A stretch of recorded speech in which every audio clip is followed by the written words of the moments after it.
చెప్పండి ఈ ఒక 8 రోజులు మాత్రమే ఉన్నాయి ఎన్నికలకు దగ్గర పడ్డాయి కదా రెండు ప్రధాన పార్టీలు ప్రచారంలో జోరుగా ఉన్నాయి మరి జగన్మోహన్ రెడ్డి గారిని చూస్తే భూములు లాగేసుకుంటాడు కాజేసుకుంటాడు ముఖ్యంగా ల్యాండ్ టైటిలింగ్ యాక్ట్ తీసుకొచ్చారని చెప్పేసి టీడీపీ ఆరోపిస్తుంది మీరేమంటారు ఇప్పుడు టీడీపీ జనసేన వాళ్ళది తప్పుడు ప్రచారం అండి అసలు యాక్ట్ తీసుకొచ్చింది బీజేపీ ప్రభుత్వం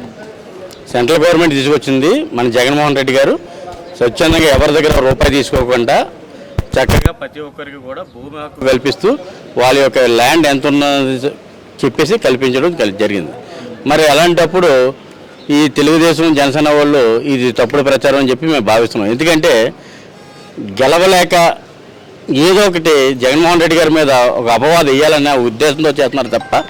ఎవరైతే కూటమిలో ఒక సభ్యుడు ఉన్నాడో జగన్మోహన్ మన నరేంద్ర మోడీ ఆయన పెట్టిన యాక్ట్ అండి ఇది ఆయన పెట్టిన యాక్ట్ని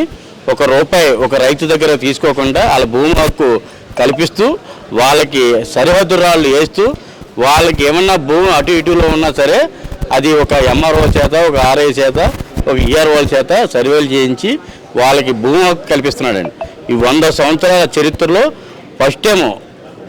మన రాష్ట్ర ముఖ్యమంత్రి జగన్మోహన్ రెడ్డి గారు చేస్తున్న ఒక మంచి పని అండి ఇది సార్ మీరు సరే ఒక జగన్ గారు మంచి పని చేశారని మీరు అంటున్నారు ఏదైతే ఉంది ఐవీఎస్ వాయిస్ కాల్స్ ద్వారా ప్రజలందరికీ కాల్స్ వెళ్తున్నాయి జగన్మోహన్ రెడ్డి గారు మీ భూములు లాక్కుంటారని చెప్పి ఈ టైంలో ఇంకొక 8 days ఎలక్షన్స్ ఉన్నాయి ఈ టైంలో మీ పార్టీ మీద నెగిటివ్ ప్రచారం జరుగుతుంది మరి ఎఫెక్ట్ పడుతుంటారా మీ పార్టీ మీద ఉండదు సార్ ఎందుకంటే ఇవాళ రైతులకి రైతు భరోసా అనేది ఇచ్చింది ఒక జగన్మోహన్ రెడ్డే స్వచ్ఛందంగా రైతులకి ఏ విధమైన వాళ్ళకి కావాల్సిన అవసరాలన్నీ కూడా తీరుస్తున్నది ఒక జగన్మోహన్ రెడ్డి కాబట్టి ఎవరు ప్రతిపక్షాలు ఇన్ని ప్రచారాలు చేసినా సరే జగన్మోహన్ రెడ్డి గారిని రైతులు ఎప్పుడూ కూడా దేవుడి కింద భావిస్తారని చెప్పేసి మేము అనుకుంటున్నామండి మరి ఇక్కడ ఎలా ఉంటుంది సార్ ఇప్పుడు పిఠాపురంలో వంగా గీతా గారిని ఈసారి ఓడిస్తా అంటున్నాడు పవన్ కళ్యాణ్ చూసి పవన్ కళ్యాణ్ తరపున సినీ పరిశ్రమ వాళ్ళందరూ ప్రచారం జరుగుతుంది ఎలా ఉంది సినీ పరిశ్రమ అంటే మీకు చెప్పక్కర్లేదు ఒక గబ్బర్ సింగ్ బ్యాచ్ ఒక జబర్దస్త్ బ్యాచ్ 2 బ్యాచ్లు తిరిగి వాళ్ళని చూసి జనాలు ఓట్లు వేయడం అన్నది ఎక్కడా జరగదండి ప్రజలు ఎప్పుడు కూడా ప్రజలకి సంక్షేమ పథకాలు ఇచ్చిన జగన్మోహన్ రెడ్డి గారిని ఎప్పుడు కూడా ప్రజలు ఎప్పుడు మర్చిపోరు ఇవాళ జగన్మోహన్ రెడ్డి గారు దేశ చరిత్రలోనే ఒక నెంబర్ 1 ముఖ్యమంత్రిగా ఇవాళ ఉన్నాడంటే